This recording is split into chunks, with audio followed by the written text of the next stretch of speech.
तो hello guys, welcome back to my channel. So friends, जैसे कि आप लोगों को पता है आपका सीटेट का पेपर 20 अगस्त को होने वाला है और इसके लिए आप लोग बहुत ज़ोरों शोरों से तैयारी कर रहे हैं। लेकिन फ्रेंड्स, इसमें फिर भी एक चीज़ होती है कि हम कैसे कम टाइम में अच्छे से नंबर को गेन कर सके। यानी कि अगर आपको एग्ज़ाम को फाइट करना है और उससे बहुत सारी अच्छी अच्छी ट्रिक्स पता चल जाए जिससे हम एग्ज़ाम को बहुत ही जल्दी क्रैक कर ले बहुत कम टाइम में, तो उसके लिए मैं आज ट्रिक लेकर आई हूँ जो कि स्टार्ट होती है पैसेज से।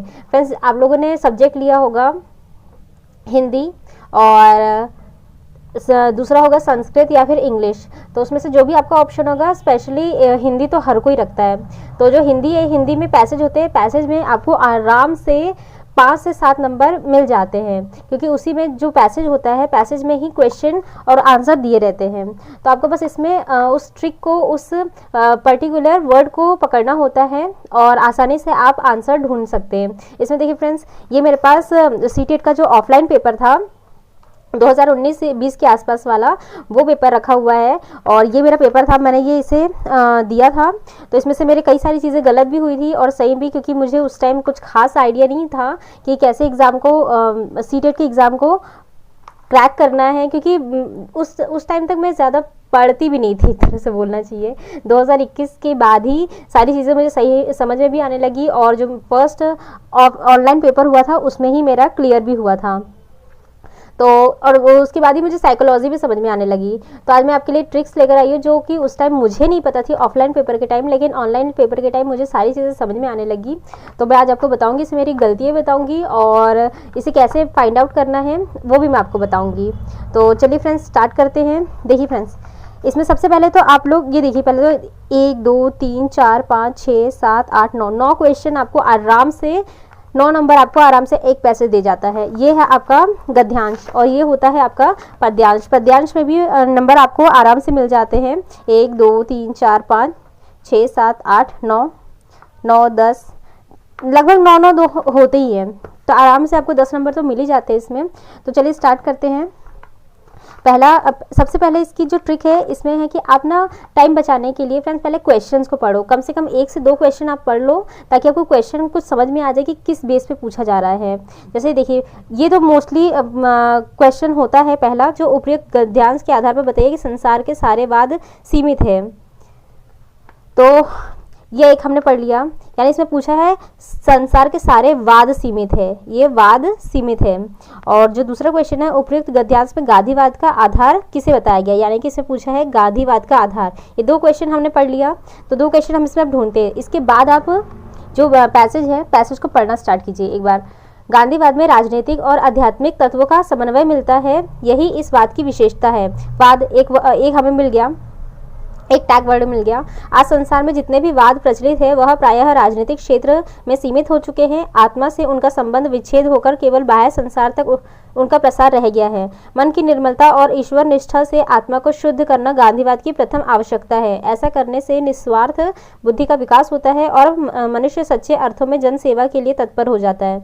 गांधीवाद में सांप्रदायिकता के लिए कोई स्थान नहीं है। इसी समस्या को हल करने के लिए गांधी जी ने अपने जीवन का बलिदान कर दिया। एक बार आपको पूरा पैसेज को पढ़ लेना है, उसके बाद आपका जो क्वेश्चन, एक बार फिर से क्वेश्चन को पढ़ते हैं। उपयुक्त गद्यांश के आधार पर बताइए कि संसार के सारे वाद सीमित है। तो ये फ्रेंड्स, ये देखिए, जो आज संसार में जितने भी वाद प्रचलित है वह प्रायः राजनीतिक क्षेत्र में सीमित हो चुके हैं। तो ये आपका टैग वर्ड मिल गया, जो है सारे वाद सीमित है। तो ये देखिए आपके सीमित है सारे वाद, तो ये राजनीतिक क्षेत्र में। तो ये क्या है, धर्म तक, सांप्रदायिकता तक, राजनीतिक क्षेत्र तक, आत्मा तक। तो ये हमारा आंसर हो गया राजनीतिक क्षेत्र तक। दूसरा है, उपयुक्त गद्यांश में गांधीवाद का आधार किसे बताया गया है। तो फ्रेंड्स, यहाँ पर देखते हैं हम, गांधीवाद में राजनीतिक और आध्यात्मिक तत्वों का समन्वय मिलता है।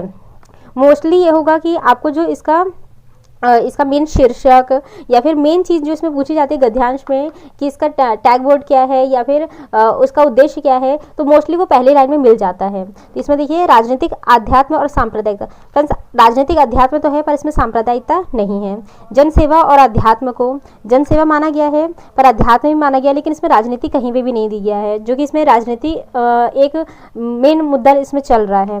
राजनीतिक और आध्यात्मिक तत्व को, ईश्वर निष्ठा और मन की निर्मलता। देखिए फ्रेंड्स यहाँ पर दिया है, मन की निर्मलता और ईश्वर निष्ठा से आत्मा को शुद्ध करना गांधीवाद की प्रथम आवश्यकता है। ये प्रथम आवश्यकता है पर उसका आधार नहीं है, ये सिर्फ आवश्यकता है। तो इस वक्त ये मैंने गलत किया था, इसमें ये होगा राजनीति और आध्यात्मिक तत्व को। तो यहाँ पर होगा क्योंकि इसमें मोस्टली क्या दिया है, राजनीतिक और आध्यात्मिक तत्वों का समन्वय गांधीवाद में मिलता है, तो इसका आंसर थर्ड होगा। अब यह है कनुप्रिया के रचनाकार, तो नागार्जुन, रांगे राघव, धर्मवीर भारती, भगवती चरण वर्मा, तो इसका आंसर यही होगा धर्मवीर भारती। प्लुत स्वर कौन सा है, तो फ्रेंड्स ये देखिए ओम तो होता नहीं है, ओम नहीं होता है, ओम भी नहीं होता है, ये होता है ओम, तो इसका आंसर ओम होता है। और उसके बाद आम खाता है में वाच्य का कौन सा रूप है, तो फ्रेंड्स ये देखिए राम आम खाता है, कौन खा रहा है, राम खा रहा है, तो राम कर्ता हो गया, तो इसलिए ये है कर्तृवाच्य। मुझसे किया नहीं जाता, मुझसे चला नहीं जाता, उसमें हो जाता है भाववाच्य। तो इस तरह से आप ये पहचान सकते हो। और उसके बाद देखिए ये फ्रेंड्स 37 नंबर का, रहीमन पानी राखिए बिन पानी सब सून, पानी गए न उबरे मोती मानुष चून, तो ये आपका एक दोहा है जो कि अलंकार इसमें आपको छांटना है, इस दोहे में कौन सा अलंकार है, तो श्लेष रूपक उपमा उत्प्रेक्षा। फ्रेंड्स ये मैंने उस समय गलत लगाया था, उत्प्रेक्षा पहले तो मैंने सही किया था, उसके बाद में कंफ्यूजन में मैंने उत्प्रेक्षा लगा दिया था, लेकिन इसका आंसर श्लेष होगा क्योंकि इसमें जब एक ही शब्द की बार बार रिपीटेशन होती है और उसका हर जगह पे मतलब अलग अलग निकलता है, तो वहाँ पर श्लेष अलंकार होता है। श्लेष का मतलब होता है चिपका हुआ। तो ये देखिए रहीमन पानी राखिए बिन पानी सब सून, यानी कि यहाँ पर पानी का मतलब है इज्जत, और इज्जत के बिना सबको सून होता है। पानी गए ना उबरे मोती मानुष चून, यानी कि यहाँ पर एक चूने की पानी की बात की है, एक मोती की बात की है और एक इज्जत की बात की है, तो इस तरह से आपका जो इसका आंसर होगा वो श्लेष अलंकार होगा। अब निम्नलिखित में से कौन सा शब्द शुद्ध है, अंक नहीं होता है फ्रेंड्स, अंक होता है। चांद होता है ऐसा, यानी कि चंद्रकार बिंदी होती है। आँख भी ऐसी होती है, आँख चंद्रकार बिंदी, इसमें चंद्रकार बिंदी नहीं होती, सिर्फ एक बिंदी होता है। अंगना सही है, अंगना ऐसे ही लिखा जाता है, इसका आंसर ये सही है, ये सही होगा। निम्न में से किस शब्द की वर्तनी सही है, तो देखिए फ्रेंड्स ये सन्निधि, सन्निधि और सन्निधि, ऐसा कोई वर्ड होता नहीं है, तो ये तो गलत ही है, ये भी गलत है। आम की बिंदी होती है पर पूरा ना नहीं होता है। सन्निधि हाँ आधा होता है, बोलने में न हो रहा है तो ये सही है, लेकिन इसमें ध में बड़ी मात्रा है तो ये नहीं होगा। सन्निधि इस दोनों आधा न और ध में छोटी मात्रा, तो इसका आंसर ये सही होगा। अब ये उपचारात्मक शिक्षण की सफलता निर्भर करती है, उपचारात्मक शिक्षण की सामग्री पर निर्भर नहीं करती है, समय व अवधि पर करती है पर उतना ज़्यादा नहीं करती है, भाषिक नियमों के आधार पर। जो भाषा होते हैं, भाषा के नियम मतलब सिर्फ हिंदी में बोलना, सिर्फ उर्दू में बोलना, किसी अदर लैंग्वेज में बोलना ही इंपॉर्टेंट नहीं होता है।